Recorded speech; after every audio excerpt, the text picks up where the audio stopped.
महंत ने कहा, नेपाल में हिंदू पर हो रही बर्बरता के पीछे चीन का हाथ। नेपाल के तराई क्षेत्र में जुलाई 2026 के अंतिम सप्ताह में एक धार्मिक जुलूस के दौरान डीजे पर तेज संगीत और झंडों को लेकर दो समुदायों के बीच विवाद शुरू हुआ, जो देखते ही देखते सांप्रदायिक झड़पों में बदल गया। रिपोर्टों के अनुसार ये तनाव अब धीरे धीरे अन्य क्षेत्रों में भी फैल रहा है। इस स्थिति पर चिंता जताते हुए हरिद्वार के महंत रूपेंद्र प्रकाश महाराज ने भारत सरकार से तत्काल हस्तक्षेप की मांग की है। उन्होंने कहा, नेपाल ऐतिहासिक रूप से एक हिंदू बहुल राष्ट्र रहा है और वहां के हिंदुओं की सुरक्षा सुनिश्चित की जानी चाहिए। महंत ने आरोप लगाया कि नेपाल प्रशासन स्थिति को संभालने में नाकाम रहा है और इस अशांति के पीछे चीन का हाथ है। उन्होंने केंद्र सरकार से अंतर्राष्ट्रीय स्तर पर कड़ा रुख अपनाने और चीन के बढ़ते प्रभाव पर लगाम लगाने का आग्रह किया है।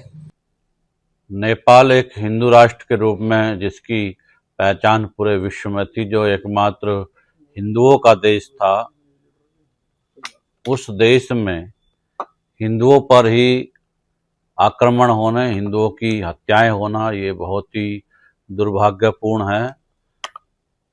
भारत और नेपाल का एक मैत्रीपूर्ण संबंध पुरातन काल से रहा है। भारत के लिए बहुत ही चिंता का विषय है कि वहाँ सरेआम बालेन सरकार मूकदर्शी बनी हुई हिंदुओं पर लगातार आक्रमण हो रहे हैं, उनकी हत्याएं हो रही है। भारत सरकार और यूएन को उसमें दखल देना चाहिए, वहाँ पर ये दंगा तुरंत रुकना चाहिए।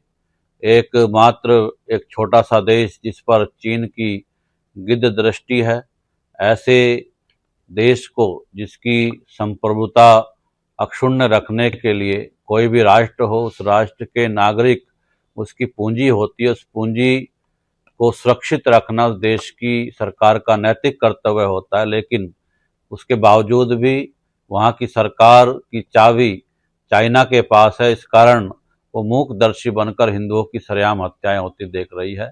इसमें जल्द ये कुछ न कुछ कार्रवाई होनी चाहिए।